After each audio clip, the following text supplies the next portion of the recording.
Իրանական գազը կարող է փոխարինել ռուսականին հայկական շուկայում։ Իրանի Իսլամական Հանրապետություն գազի ծավալներով աշխարհի երկրորդ երկիրն է, զիջելով միայն Ռուսաստանը։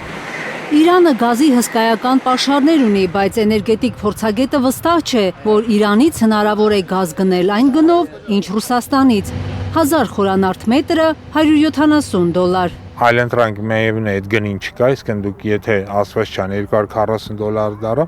ապա դժվար թե այդ գնով թե Իրանից, թե այլ երկրից, թե Ադրբեջանից ոնց որ սանք են ասում գազ հնարավոր լինի բերել։ Նույն ինքը Իրանը ժամանակին գազը մատակարարում էր Թուրքիայի մոտապես $400-ով։ Արմեն Մանվելյանը չգիտի գազի սակագնի վերաբերյալ Թեհրանում ինչ են բանակցել Հայաստանի տարածքային կառավարման և Իրանի նավթի նախարարները,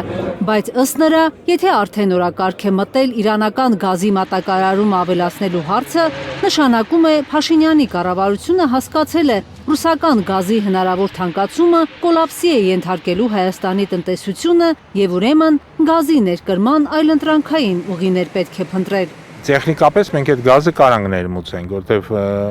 ժամանակին կառուցված Իրան-Հայաստան գազամուղը ինքը ամբողջությամբ հնարավորություն է տալիս էլ բավականին մատակարարել Հայաստանին ամբողջ ծավալով գազ, ինչը կան որ պետք է։ Էներգետիկ փորձագետի հավաստմամբ Իրան-Հայաստան գազատարով մեր երկիրը կարող է ստանալ անհրաժեշտ կապույտ վառելիքի ամբողջ ծավալը։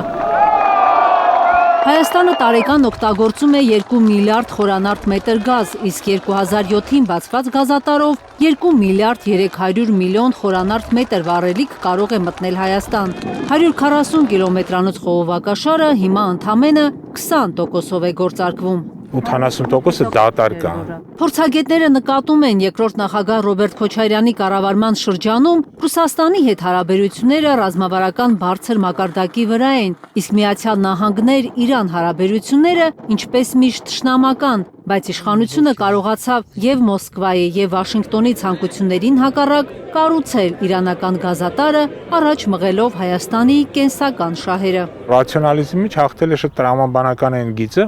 որ խողովակաշարը այնքան պետք է լինի, ինչքանը որ կբավարարի Հայաստանը ամբողջությամբ։ Եթե մի պահ Ռուսաստանը դադարի գազ ներմուծել Ռուսաստանից, ապա մենք պետք է ունենանք մի խողովակաշար, որը 100%-ով կբավարարի Հայաստանի պայմանները։ Մանվելյանը վստահ է, եթե անգամ Իրանի հետ Հայաստանի գազային բանակցությունները հաջողությամբ ընթանան և մեր երկիրը կարողանա հարմար գնով անհրաժեշտ քանակի գազ ստանալ, դրա դիմաց Թեհրանը հստակ քաղաքական պայմաններ է թելադրելու։ Քաղաքական պայմաններ պարտադիր լինելու են։ Չի բացառվում, որ Հայաստանին արտոնյալ պայմաններով գազ մատակարարելու հարցը լուծելու պայմանը դառնա Թրիփ նախագծի վերանայումը իրանական ճաշակով։ Իրանցի պաշտոնյաները մեկ անգամ չէ, որ հայտարարել են թույլ չեն տալու ամերիկյան ներկայություն իրենց սահմանների մոտ։ Ցանկացած սցենար հնարավոր է։ Կարնե Մանգասարյան, Միլենա Պողոսյան և Արմեն Ապրեսյան, Հայլուր։